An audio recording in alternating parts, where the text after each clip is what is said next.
लगड़बग्गे एक बार फिर इकट्ठे हो गए। 90 की दिहाई में बच्चों के बचपन में पसंदीदा तरीन कार्टून लायन किंग वाले होते थे, जिसमें सिम्बा के शेर बाप मुफासा को हराने के लिए जंगल के तमाम लगड़बग्गे मुफासा के गद्दार भाई की क़यादत में इकट्ठे हो जाते हैं। इन लगड़बग्गों की एक खसूसियत या जलालत ये भी होती है कि ये खुद शिकार नहीं करते, बल्कि किसी के शिकार करदा जानवर को चुराने की कोशिश करते हैं। कहानी में गद्दार भाई लगड़बग्गों से मिलकर मुफासा को हरा तो लेता है, मगर उसे अपना जाली इक़्तिदार कायम रखने के लिए इन लगड़बग्गों को खुला हाथ देना पड़ता है, जो आहिस्ता आहिस्ता पूरा जंगल तबाह कर देते हैं। यही हाल इस वक्त हमारे मुल्क का हो चुका है। हमारे शेर लीडर को हराया तो नहीं जा सकता, मगर उसको कैद रखा जा रहा है और उसके खौफ में मुल्क जरदारी और शरीफ नामी लगड़बग्गों के हवाले किया जा रहा है, जिन्होंने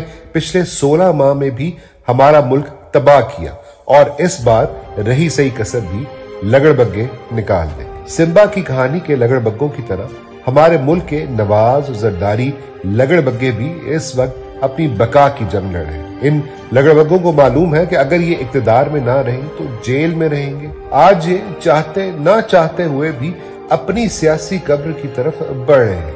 इनको मालूम है इनका इक़्तिदार ज्यादा अरसा नहीं चलेगा, मगर ये कोशिश कर रहे हैं कि जितने दिन मुमकिन हो सके इक़्तिदार से चिमटे रहें ताकि जेल से बच सके।